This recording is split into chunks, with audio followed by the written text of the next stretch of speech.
Imagine a world where companies can free themselves from the weight of massive pension liabilities, unlocking billions of dollars in capital to invest in the future. Sounds like a dream come true, right? But here's the reality.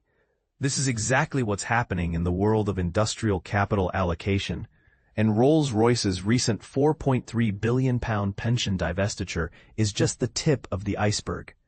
In August 2025, the company offloaded its UK pension liabilities to the Pension Insurance Corporation (PIC), freeing up capital to reinvest in its core aerospace and energy businesses. This move is part of a larger trend that's accelerating rapidly, driven by high interest rates and the growing appeal of risk transfer strategies. But what does this mean for investors, and how can they capitalize on this shift? Let's dive in and explore the implications. The mechanics of the deal are straightforward. Rolls-Royce's pension scheme, which covers 36,000 employees, had assets of £4.74 billion and obligations of £3.96 billion as of its 2024 annual report. By transferring these liabilities to PIC, the company effectively shifts the responsibility of funding future pension payments to a third party. This risk transfer model is gaining traction in the UK, where higher interest rates have reduced the present value of pension obligations, making buyouts more affordable. But here's where it gets controversial. Some argue that this trend is a result of companies prioritizing short-term financial gains over their long-term obligations to employees. Others see it as a necessary step to ensure the survival and competitiveness of businesses in a rapidly changing market. And this is the part most people miss: the impact of this trend on the broader economy. As companies shed their pension liabilities, they're able to allocate more resources to innovation and growth, which can have a positive impact on the economy as a whole. However, it also raises questions about the role of companies in providing for their employees' retirement, and the potential consequences for individuals who may be affected by these changes. The high interest rate environment has been a catalyst for this trend, making buyouts more attractive.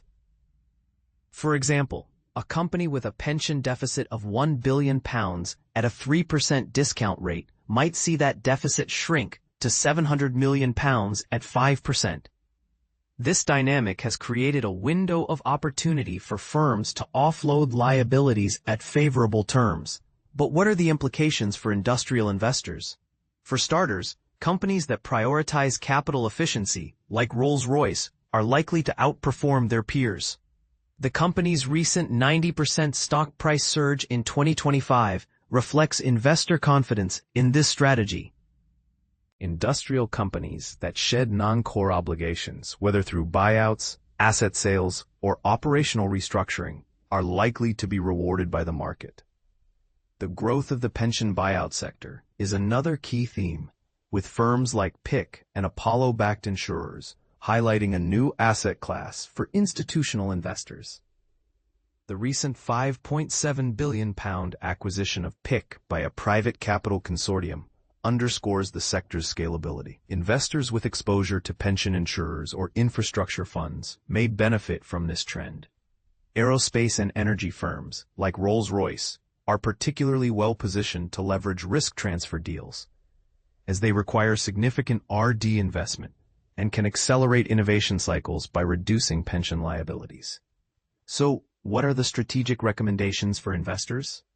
Firstly, prioritize companies with streamlined balance sheets, like Rolls-Royce, which have actively reduced non-core liabilities. Secondly, monitor the pension buyout market and track developments in firms like PIC and Apollo's portfolio. Finally, consider sector rotation, allocating capital to companies in aerospace, energy, and advanced manufacturing with strong leadership and clear capital allocation strategies.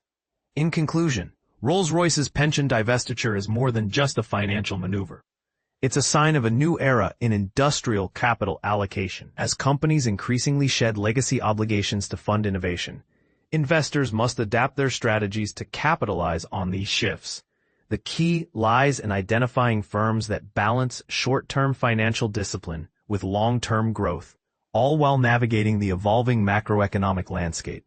For those who act decisively, the rewards could be substantial. But we want to hear from you. Do you think this trend is a positive development for companies and investors? Or does it raise concerns about the impact on employees and the broader economy? Share your thoughts in the comments below.